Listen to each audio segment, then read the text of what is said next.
Hey guys, this is अखिल आचार्य और आज की इस वीडियो में हम ये बात करेंगे कि अगर मैं डिजिटल मार्केटिंग के इसमें एंटर करना चाहता हूँ, अपने लाइफ में इम्प्लीमेंट करना चाहता हूँ, तो कौन से स्टेजेस पे मुझे कितना कैपिटल लगता है, कहाँ पे कितना इन्वेस्ट करना है, स्टार्टिंग स्टेजेस पे कहाँ इन्वेस्ट करना ज़रूरी है, ये सब कुछ हम इस वीडियो में बात करेंगे।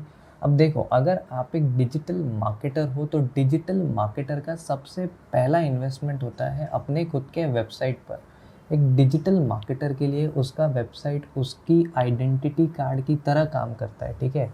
अगर आप डिजिटल मार्केटिंग के फील्ड में हो तो आपके पास आपका खुद का वेबसाइट होना बहुत ज़्यादा ज़रूरी है, तभी ही आप इस डिजिटल मार्केटिंग वर्ल्ड में सस्टेन कर पाओगे लॉन्ग टर्म के लिए, ठीक है।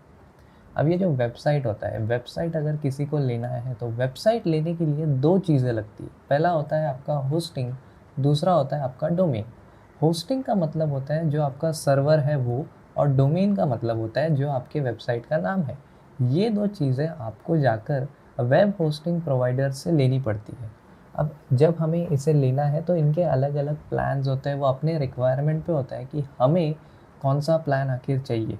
अब मैंने क्या किया, मैंने इसमें थोड़ा सा रिसर्च किया, अलग अलग वेब होस्टिंग प्रोवाइडर्स के चैनल पे जाके उनका जो प्लान्स और प्राइसिंग है उसे देखा। बहुत सारे जो है वो डॉलर्स में थे, मैंने उसको रुपीज़ में कन्वर्ट करके एक रफ़ फिगर कैलकुलेट किया और 4 से 5 एग्जांपल लेके इनका एवरेज निकालने का कोशिश किया, ठीक है। अब ये जो स्क्रीन पे अलग अलग एग्जांपल लिखे, जैसे कि होस्ट गेटार है, ब्लू होस्ट है, साइड ग्राउंड, ये सब जो चीज़ें हैं ये है वेब होस्टिंग प्रोवाइडर्स। इनका काम है दो चीज़ें प्रोवाइड करना।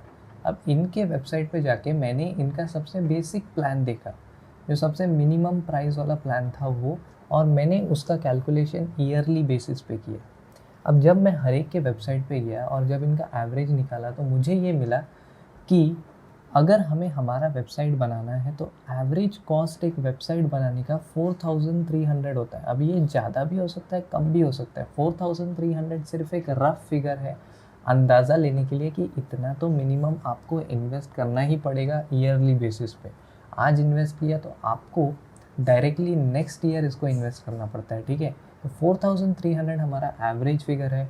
और यहाँ पे मैंने क्या किया, जो इनका एक्स्ट्रा फीचर्स होता है जैसे सिक्योरिटी चेक वगैरह वगैरह, उसको मैंने अनचेक करके ये प्राइसिंग निकाला है, ठीक है। अब मैं एग्जांपल के लिए होस्ट गेटार के इस पे जाके हम चेक करते हैं कि इनका प्लान्स और प्राइसिंग कैसा है, ठीक है। होस्ट गेटार में जब हम जाते हैं, देखो यहाँ पे टाइप किया होस्ट गेटार। होस्ट गेटार पे जाने के बाद फटाफट गेट स्टार्टेड नाउ किया। गेट स्टार्टेड नाउ होने के बाद इनका प्लान्स आना चाहिए हमारे पास। हाँ देखो, मैंने क्या किया, ये जो बेसिक वाला प्लान है इनका स्टार्टर प्लान, इसके बेसिस पे एनालिसिस निकाला। अब मैं क्या कर रहा हूँ, मुझे ईयरली बेसिस पे चाहिए तो मैं 1 ईयर सिलेक्ट कर रहा हूँ, बाय नाउ पे क्लिक किया। ये सारी चीज़ें मैंने अनचेक करके वैल्यू निकाला है। हम तो नए हैं तो कुछ भी डाल देते, टेस्ट कर रहे हैं सिर्फ। इसको ऐड किया कार्ट में, चेकआउट। अब यहाँ पे देखो, इन लोग ने ये हमारा जो है 819, मैंने इसको भी अनचेक किया, सिर्फ होस्टिंग और डोमेन पे फोकस कर रहे हैं। तो अगर हमने ये कैलकुलेट किया तो यहाँ पे देखो 3220 के करीब इसका जो है प्राइसिंग आया। यहाँ पे मैंने क्या लिखा है, होस्ट गिटार के लिए 3300 पे उसको राउंड ऑफ किया है, ठीक है, अप्रॉक्सीमेट फिगर लेने के लिए। तो ऐसे मैंने हर एक वेबसाइट पे जाके उनके प्लान्स और प्राइसिंग को ऐसे कन्वर्ट किया, और जब मैंने इसका एवरेज निकाला तो मुझे एक वैल्यू मिला 4300। अब ये सिर्फ हमारे वेबसाइट का है। इससे क्या होगा, हमारे पास हमारे नाम का वेबसाइट आ जाएगा। अब ये जो वेबसाइट है ये ऑलरेडी बन के नहीं आता है, इसे हमें खुद बनाना पड़ता है। सिर्फ हमें एक स्पेस मिल जाता है गूगल पे जहाँ पे हम अपना काम कर सकते हैं। तो वेबसाइट बनाने के लिए दूसरा इन्वेस्टमेंट किया जाता है वेबसाइट बिल्डिंग सॉफ्टवेयर में।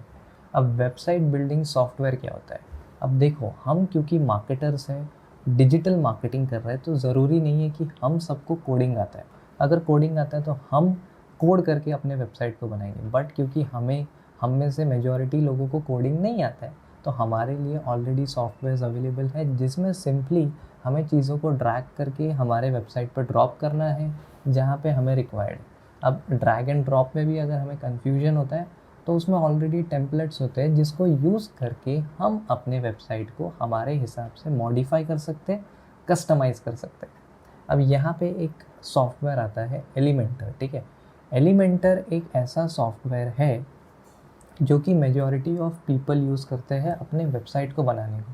और एलिमेंटर फ्री भी आता है, पेड भी आता है। फ्री में क्या है, कम फीचर्स है, बट अगर आप एक नेक्स्ट लेवल पे लेके जाना चाहते हो अपने वेबसाइट को, तो ये रिकमेंडेड है कि आप टाइम के साथ एलिमेंटर के पेड वर्जन में स्विच कर जाओ, ताकि आप वेबसाइट को अलग ही लेवल पे डिज़ाइन कर सको। उसमें जब आप पेड वर्जन में स्विच करते हो तो उसमें काफ़ी सारे forms, stop clock, stop watch वगैरह जो है, ये काफ़ी अलग फीचर्स आपको मिल जाते हैं। बट अगर आप फ्री वर्जन में हो तो ये काफ़ी चीज़ें उसमें नहीं है। बट अगर आपको एकदम बेसिक वेबसाइट बनाना है तो फ्री वर्जन यूज़ करके भी आप बना सकते हो, ठीक है। अब एलिमेंटर के जब हम प्राइसिंग पे जाते हैं, इधर टाइप करते हैं एलिमेंटर। एलिमेंटर एक वेबसाइट बिल्डर है, ठीक है। आई एम ए ह्यूमन, ये plain plain plain plain, next next next next. हाँ, यहाँ पे देखो प्राइसिंग में जाके देखते हैं। एलिमेंटर एक बढ़िया सॉफ्टवेयर है, एकदम पावरफुल है। मेजॉरिटी ऑफ जो वेबसाइट्स आप देखते हो जो मार्केटर्स ने बनाए हैं वो एलिमेंटर का यूज़ करके ही बनाया जाता है। यहाँ पे देखो, इसका मैंने ये वाला प्लान उठाया जो $49 पर ईयर है। इसमें ये सारी फीचर्स हैं। हमें फीचर्स से मतलब नहीं, हम सिर्फ यहाँ पे प्राइसिंग देखने आए हैं आज। तो $49 पर ईयर के हिसाब से मैंने यहाँ पे इसका इंक्लूड कर दिया 3700 के आसपास, ठीक है। तो ये एक और इन्वेस्टमेंट हो गया। अभी बहुत इम्पॉर्टेंट चीज़ पे आते हैं, वो है हमारा वेबसाइट जो होगा। वेबसाइट पे आखिर कौन सा थीम होगा। अब यहाँ बहुत सारे लोग ये सोचते हैं कि थीम कैसे मैटर करता है। थीम काफ़ी ज़्यादा मैटर करता है। कैसे? जब आप एक अपना वेबसाइट बनाते हो तो उस वेबसाइट पे अगर आप एक ऐसा थीम पिक करके उसमें डाल देते हो जो कि काफ़ी ज़्यादा हैवी है, जिसका साइज़ काफ़ी बड़ा है, काफ़ी ज़्यादा एलिमेंट्स है उसमें, जिसका फाइल साइज़ जो है काफ़ी ज़्यादा बड़ा है, जो लोड होने में टाइम लग रहा है, तो गूगल क्या करेगा, आपके वेबसाइट का जो रैंकिंग है उसको वो नीचे कर देगा।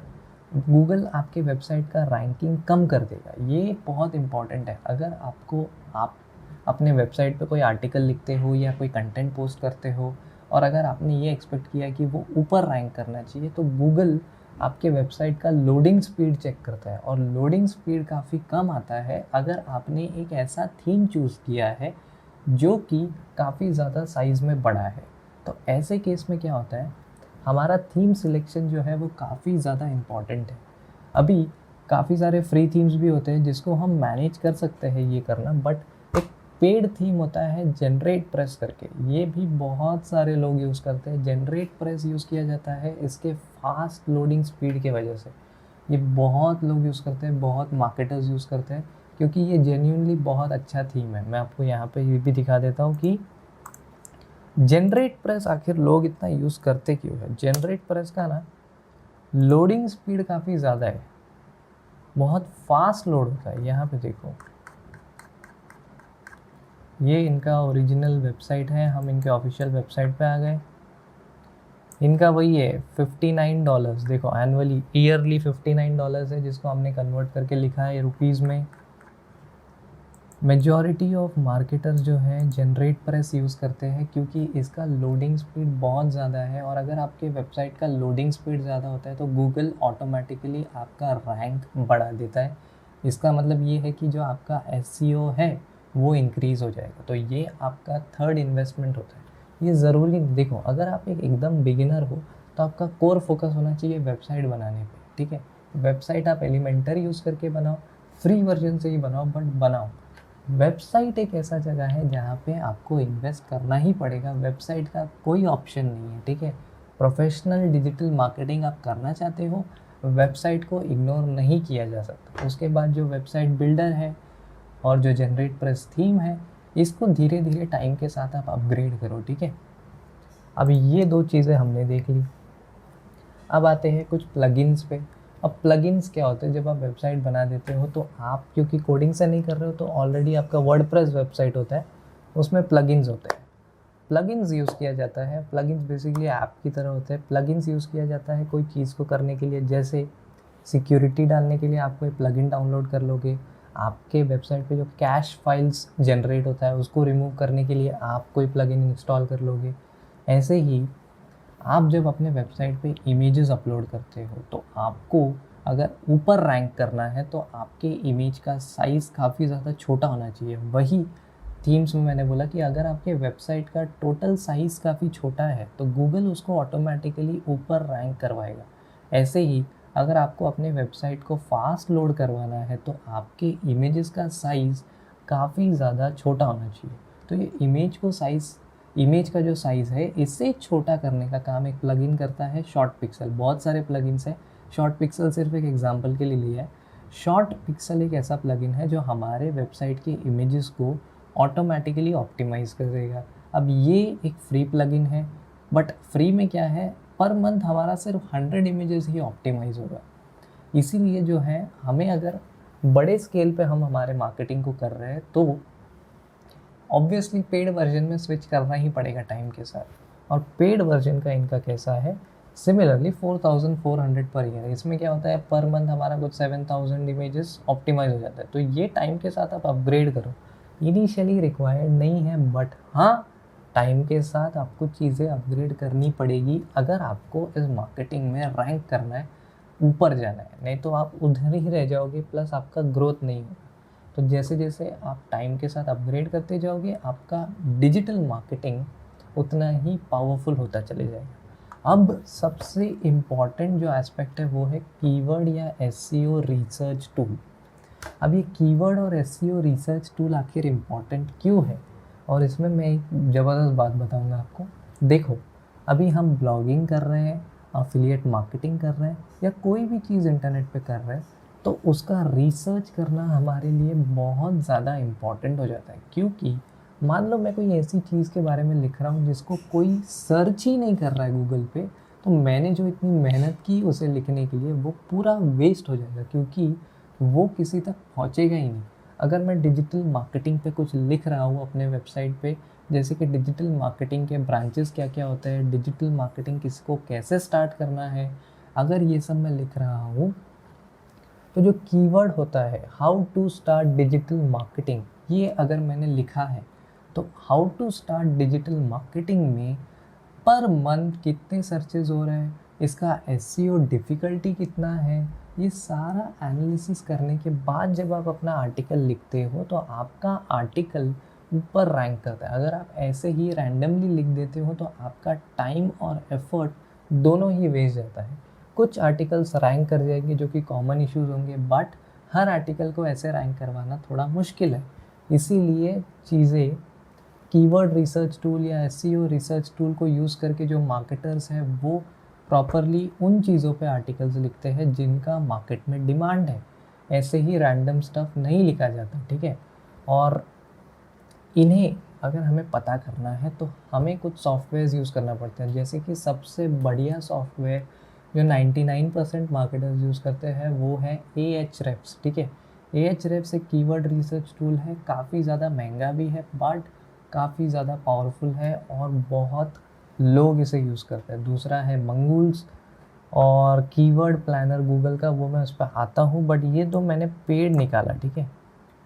Ahrefs और मंगूल्स, इसका जब एवरेज निकाला तो 4800 पर मंथ आया, ठीक है। इसका मतलब होता है 57,600 पर ईयर के करीब। अब एक बिगिनर इतने पैसे स्टार्टिंग में इन्वेस्ट नहीं कर सकता, तो ये बिल्कुल रिकमेंडेड नहीं है कि आप स्टार्ट करते ही Ahrefs में घुस जाओ या मंगूल्स यूज़ करने लगो।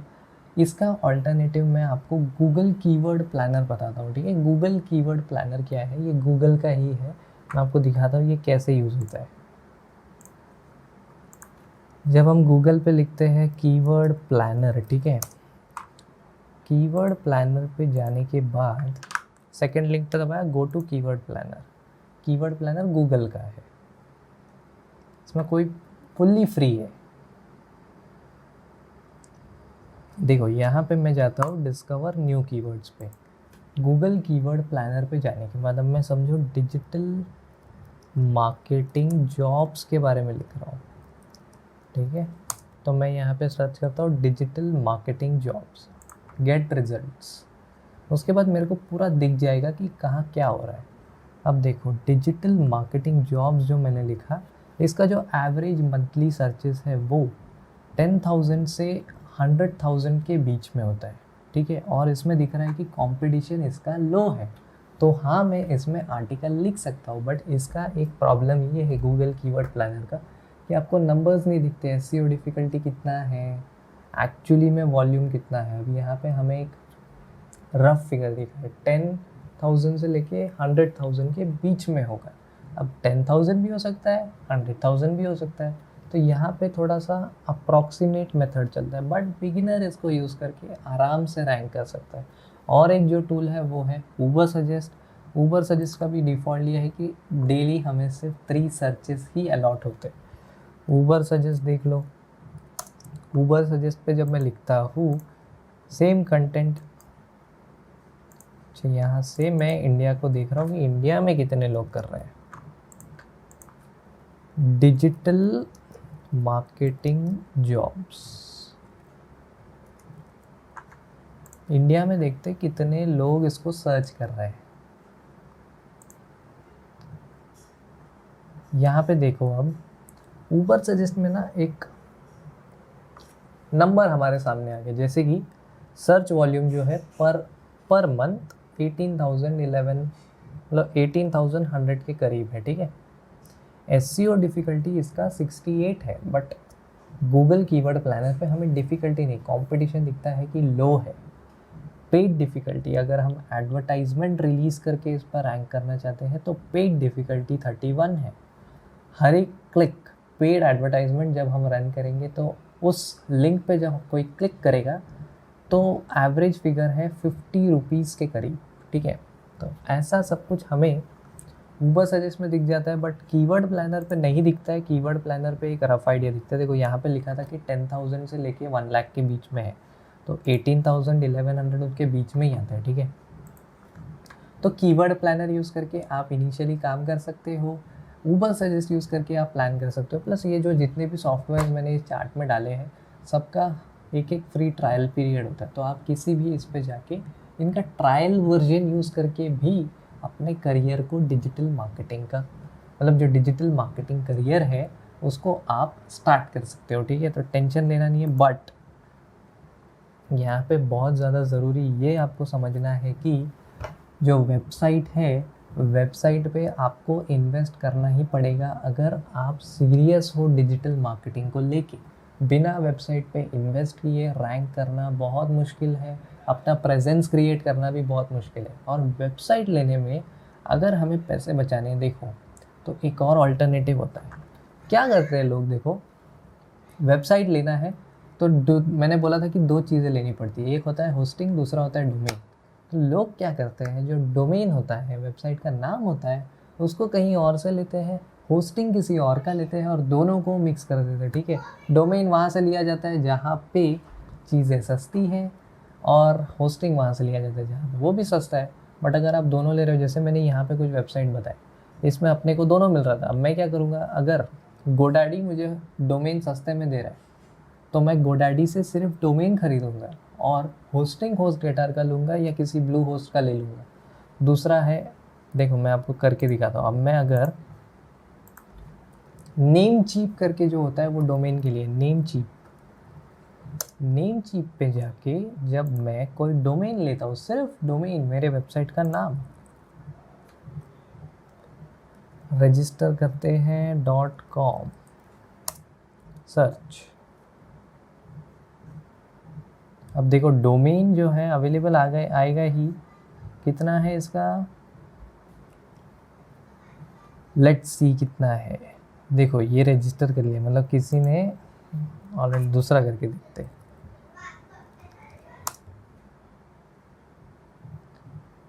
क्या बात है। हाँ देखो $8.88 पर ईयर है हमारे डोमेन का प्राइस।